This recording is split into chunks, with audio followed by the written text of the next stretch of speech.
Manajemen pasien Bab 15 oleh kelompok 15 atas nama Julinda dengan NIM 2004 0550 0006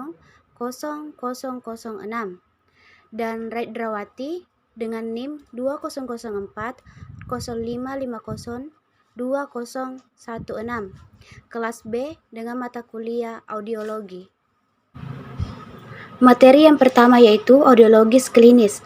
Audiologis klinis memiliki tanggung jawab yang melampaui diagnosis. Ketika kondisi medis menyebabkan atau berkontribusi pada masalah pendengaran pasien, konsultasi otologi yang tepat harus dicari.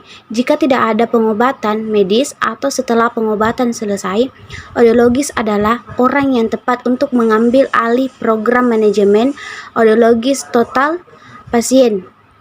Jika diputuskan bahwa alat bantu dengar diperlukan, audiologis harus memilih dan memasang instrumen yang sesuai serta memberikan orientasi dan perawatan tindak lanjut yang diperlukan untuk memastikan efisiensi optimal dalam penggunaannya.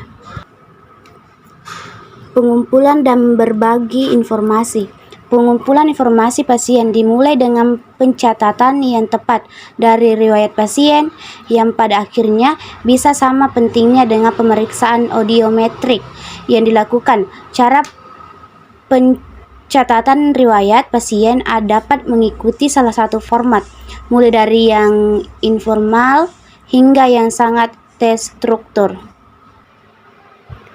Konseling audiologis. Konseling audiologis didasarkan pada model pasien yang baik, karena sebagian besar orang yang dilihat oleh ahli audiologis adalah individu yang secara psikologis normal dan sedang mencoba mengatasi gangguan yang disebabkan oleh gangguan pendengaran dalam kehidupan mereka. Menurut Clark 1994, pasien yang menghadapi kesulitan psikologis yang lebih dalam mungkin memerlukan rujukan ke profesional kesehatan mental. Kata perawat adalah salah satu definisi utama dari konseling yang biasanya didefinisikan oleh penyediaan layanan kesehatan rujukan ke profesional kesehatan mental. Konseling diagnostik. Konseling diagnostik sudah lama dipercaya sebagai salah satu tanggung jawab terbesar audiolog untuk memastikan bahwa hasil tes dan kesan diagnostik disampaikan dengan baik kepada pasien dan keluarganya. Hasil tes yang akurat sebagai sangat penting, tetapi tes tersebut hanyalah alat bantu untuk membantu klinisi memberikan nasihat dan konseling kepada pasien dan keluarganya. Kelompok dukungan konseling. Pasien dewasa dan anggota keluarga pasien pediatrik menemukan bahwa kelompok dukungan sangat membantu dalam menghadapi gangguan pendengaran. Peserta dengan cepat belajar bahwa mereka tidak sendiri dalam kesulitan yang mereka alami. Kelompok dukungan yang menangani populasi pediatrik dapat dirancang untuk kakek nenek atau saudara kandung untuk menangani isu-isu khusus yang terpisah dari kelompok dukungan orang tua tradisional. Menurut Arkins 1994. Pengelolaan gangguan pendengaran dewasa. Pasien dewasa yang memerlukan manajemen audiologis dari masalah pendengaran mereka biasanya terganggu secara tidak sengaja, meskipun beberapa dari kerugian pendengaran ini terjadi tiba-tiba, misalnya sebagai hasil dari terapi obat atau penyakit. Sebagian besar terjadi secara bertahap, hampir diam-diam. Manajemen pasien ini disebut rehabilitas aural dan lebih baru-baru ini rehabilitasi audiologis atau pengobatan audiologis. Intervensi kelompok. Banyak orang dewasa, terutama yang lebih tua, menjadi depresi karena kehilangan pendengaran mereka. Mereka mungkin merasa dianiaya dan sendirian, meskipun mereka mungkin menyadari pada tingkat intelektual bahwa masalah mereka tidak unik. Secara emosional mereka merasa terisolasi. Pengalaman hanya berada dengan orang-orang yang seumuran mereka dan dengan masalah yang sama mungkin mengangkat semangat mereka dan membantu rehabilitas mereka.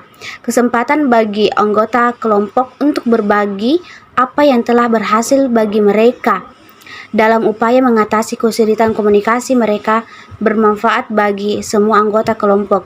Nilai pendidikan dan emosional dari intervensi kelompok hanya dapat diperkirakan. Gangguan pemrosesan pendengaran. Istilah gangguan pemrosesan auditory sentral sebelumnya telah digantikan dengan istilah gangguan pemrosesan pendengaran atau APD.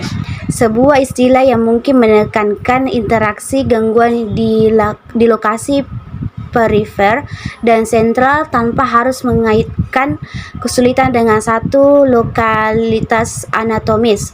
Menurut Jenger dan Musiek 2000, gangguan ini bahkan bagi mereka yang memiliki pendengaran normal dapat menyebabkan keterampilan pendengaran yang buruk dan penurunan rentang perhatian. APD dapat mempengaruhi anak-anak dan orang dewasa dan dapat hidup berdampingan dengan gangguan pendengaran perifer. Pengelolaan paten. Program pelatihan pendengaran untuk anak-anak mungkin cukup komprehensif dan tujuan serta sasaran khusus harus ditetapkan berdasarkan kebutuhan individual. Seringkali program ini berkonsentrasi pada pengembangan keterampilan pendengaran di bidang kesadaran suara, diskriminasi suara, identifikasi suara, dan pemahaman suara atau ucapan melalui kegiatan formal dan informal. Semakin siap alat bantu dengar diterima, semakin baik pelatihan dimulai.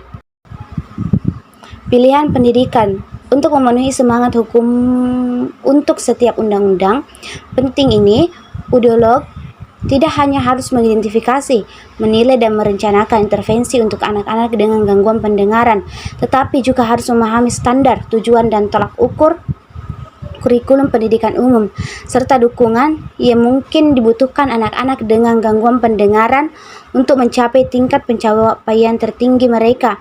Layanan intervensi awal meliputi audiometri, patologi, wicara bahasa, manajemen kasus. Metode pengajaran. Yang pertama yaitu bahasa isyarat Amerika, 2. Pendekatan auditori verbal, 3. Metode aural atau oral, 4. Metode Reichhaster. Sekian dan terima kasih.